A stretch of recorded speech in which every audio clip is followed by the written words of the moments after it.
है पग पग पर तेरी छाप छिपी, हो कहां अमर तुम मतवाले, कहीं रक्त गिरा कहीं शीश कटे, फिर भी ना डिगे तुम हटवाले।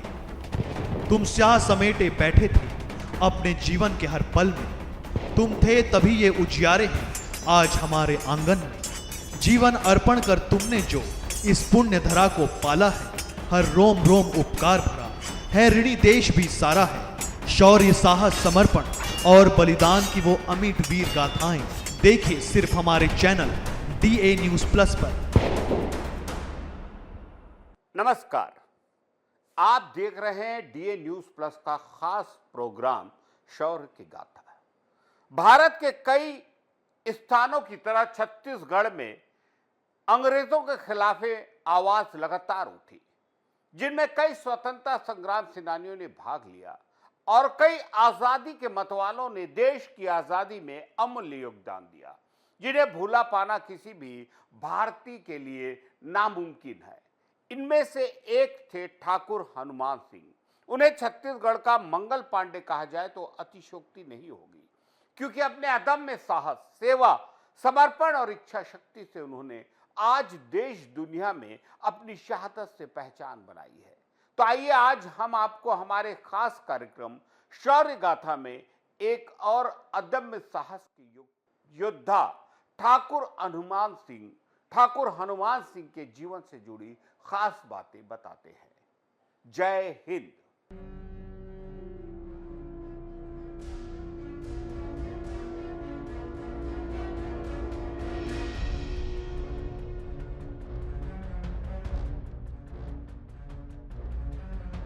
छत्तीसगढ़ के मंगल पांडे के नाम से प्रसिद्ध वीर ठाकुर हनुमान सिंह जी के जन्म और मृत्यु के संबंध में कोई प्रामाणिक जानकारी उपलब्ध नहीं है, लेकिन हनुमान सिंह के संबंध में ब्रिटिश अधिकारियों ने तत्कालीन ब्रिटिश सरकार को जो रिपोर्ट पेश की, उसके अनुसार वह बैसवारा के राजपूत थे और साल 1858 में उनकी उम्र 35 साल थी।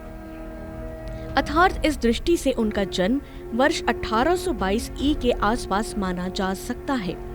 ठाकुर हनुमान सिंह भारत के एक स्वतंत्रता सेनानी थे, जिनको छत्तीसगढ़ का मंगल पांडे भी कहा जाता है।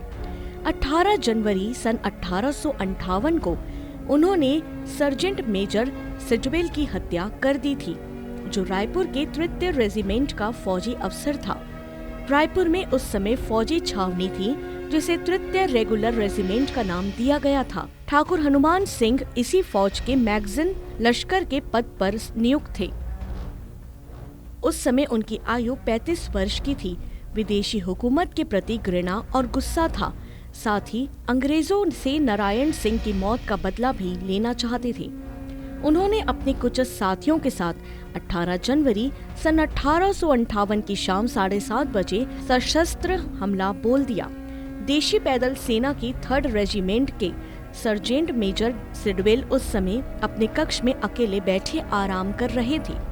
हनुमान सिंह कमरे में निर्भीकता पूर्वक घुस गए तथा तलवार से सिडवेल पर घातक प्रहार किए और उनकी हत्या कर दी। छत्तीसगढ़ की राजधानी में स्थित ऐतिहासिक पुलिस परेड मैदान आजादी की लड़ाई के लिए विख्यात है। इसी मैदान में छत्तीसगढ़ में प्रथम स्वतंत्रता संग्राम 1857 की लड़ाई लड़ी गई थी। इतिहासकार डॉक्टर रमेंद्र नाथ मिश्र ने बताया कि छत्तीसगढ़ में अंग्रेज 1854 में पहुंचे।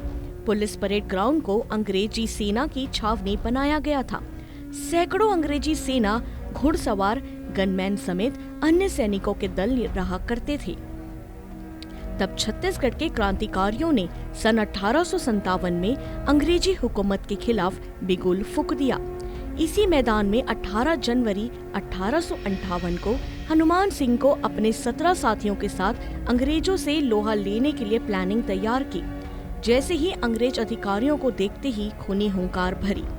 हनुमान सिंह के साथ तोपखाने की सिपाही और कुछ अन्य सिपाही भी आए। उन्हीं को लेकर वह आयुधशाला की ओर बढ़े और उसी रक्षा में नियुक्त हवलदार से चाबी छीन ली, जो बंदूकों में कारतूस भरे हुए थे। दुर्भाग्यवश फौज के सभी सिपाही उन्हें आह्वान पर आगे नहीं आए। इसी बीच सिडवेल की हत्या का समाचार पूरी छावनी में फैल गया था। इसके बाद वह छावनी पहुंचे। उन्होंने अन्य सिपाहियों को भी इस विद्रोह में सम्मिलित होने के लिए आमंत्रित किया। हालांकि सभी सिपाहियों ने उनका साथ नहीं दिया। खैर, सिटबेल की हत्या का समाचार फैल चुका था और अंग्रेज अधिकारी सतर्क हो गए। लेफ्टिनेंट रेवट और लेफ्टिनेंट CHH लूसी स्थित पर काबू पाने के लिए प्रयत्न करने लगे। हनुमान सिंह और उनके साथियों को चारों ओर से घेर लिया गया।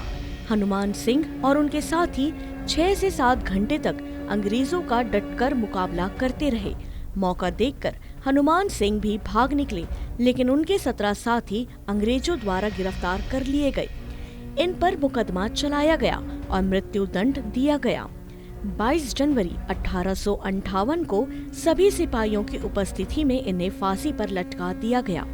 इन 17 शहीदों में सभी जाति और धर्म के लोग थे, जिनके नाम हैं शिवनारायण, पन्नालाल, मदलीन ठाकुर, सिंह बल्ली, दुबे लल्ला सिंह, बुद्धू सिंह, परमानंद, शोभाराम, गाजी खान, शिव गोविंद, अब्दुल हयात, मल्लू दुर्गा प्रसाद, नजर मोहम्मद, अकबर हुसैन, देवीदान, जय गोविंद थे।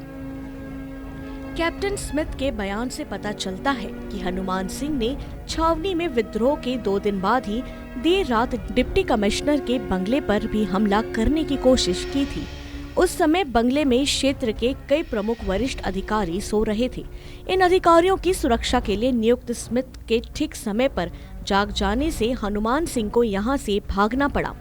अंग्रेज सरकार ने उनकी गिरफ्तारी के लिए 500 रुपए के नगद पुरस्कार की घोषणा की थी, पर गिरफ्तार नहीं किया जा सका। हनुमान सिंह के फरार होने की इस घटना के बाद उनका कोई विवरण प्राप्त नहीं होता।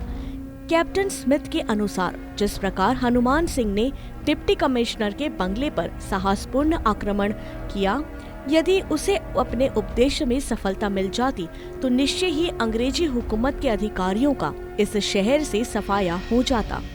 छत्तीसगढ़ की राजधानी में स्थित ऐतिहासिक पुलिस परेड मैदान आजादी की लड़ाई के लिए विख्यात है।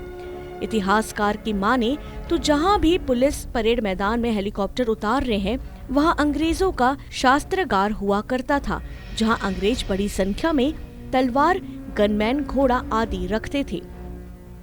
कहा जाता है कि छत्तीसगढ़ का मंगल पांडे छत्तीसगढ़ के CGPSC जैसी प्रतियोगी परीक्षाओं में भी रायपुर के सैनिक विद्रोह से जुड़े सवाल किए जाते हैं। स्कूली शिक्षा के सिलेबस में हनुमान सिंह का जिक्र है। स्कूल की किताब में उन्हें छत्तीसगढ़ का मंगल पांडे बताया गया है, मगर आजादी के 75 साल बाद भी कोई नहीं जानता कि छत्तीसगढ़ के मंगल पांडे सैनिक हनुमान सिंह दिखते कैसे थे। रायपुर के पुलिस ग्राउंड में सैन्य विद्रोह की घटना को अंजाम देने वाले हनुमान सिंह दिखते कैसे हैं, इसे लेकर कोई तस्वीर या फोटो नहीं थी। पहली बार एक प्रतिष्ठित अखबार में इतिहासकार रमेंद्र नाथ मिश्रा की किताब में मौजूद हनुमान सिंह को लेकर जारी किए गए वारंट और स्वतंत्रता संग्राम सेनानी के परिजन आशीष सिंह के डिजिटल आर्काइव में मौजूद जानकारियों को जुटाया। अंग्रेजों के रिकॉर्ड में मौजूद हनुमान सिंह के हुलिये से संबंधित जानकारी के आधार पर खैरागढ़ यूनिवर्सिटी के पूर्व छात्र और दिल्ली के प्रोफेशनल आर्टिस्ट मंगेश ने हनुमान सिंह की पहली तस्वीर तैयार की। अंग्रेजों के वारंट में हनुमान सिंह का वर्णन रायपुर में सिटबेल नामक अंग्रेज अफसर की हत्या करने के बाद जब हनुमान सिंह फरार हुए तो उनकी 3रे रेजिमेंट के इलियट नाम के अधिकारी ने जानकारी जारी की। तब अफसर हर बात की अपडेट नागपुर के सैन्य अधिकारियों को देते थे।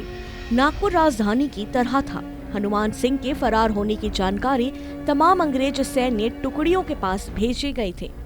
देश भर में हनुमान सिंह के खिलाफ सर्च ऑपरेशन चलाया गया। वारंट में लिखा गया था कि हनुमान सिंह मैगजीन लश्कर के पद पर काम कर रहे थे। उनकी जाति राजपूत थी और ऊंचाई 5 फुट 4 इंच। शारीरिक गठन ठोस है, गोल चिकना चेहरा, बड़ी बड़ी आंखें, ऊंचे माथे का गर्दन दबी हुई, मूछे और तेज चाल वाला, दाहिने कलाई पर लोहे का सुनहरा रंग का कड़ा पहनता है।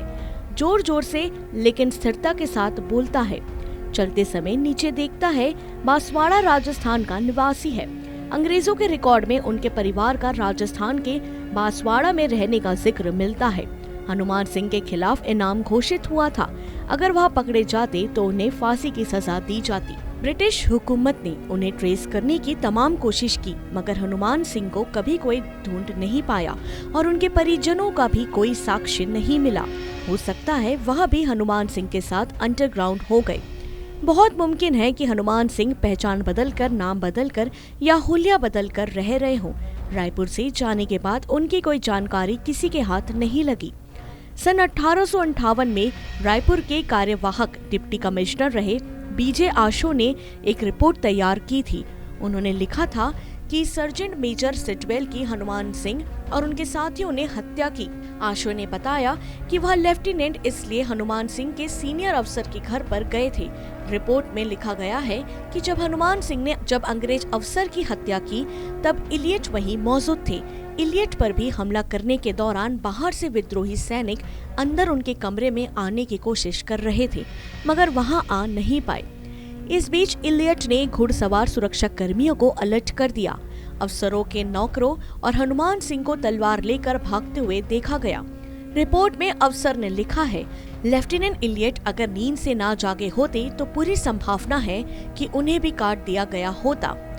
वीर हनुमान सिंह छत्तीसगढ़ में सन 57 की क्रांति के अग्रणी नायकों में गिने माने जाते हैं।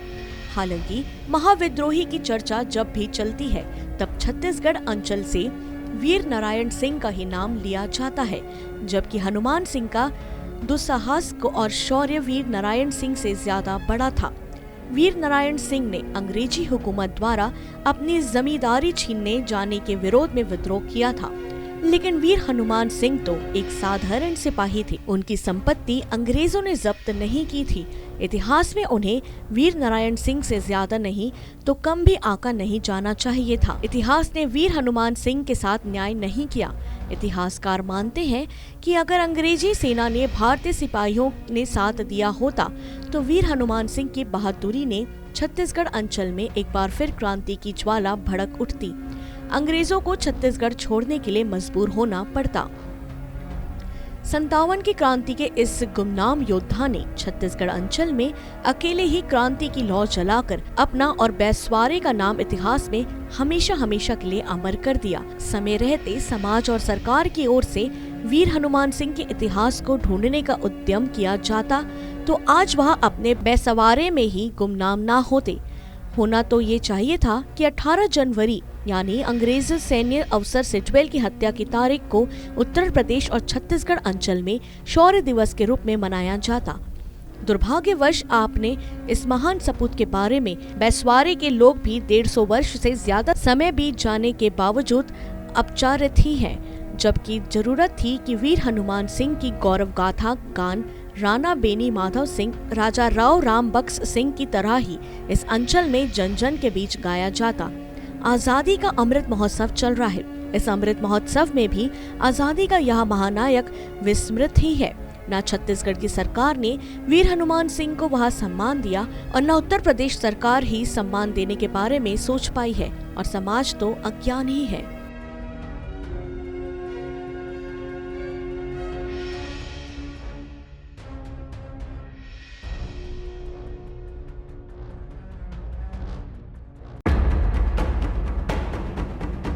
है पग पग पर तेरी छाप छिपी, हो कहां अमर तुम मतवाले, कहीं रक्त गिरा कहीं शीश कटे, फिर भी ना डिगे तुम हटवाले।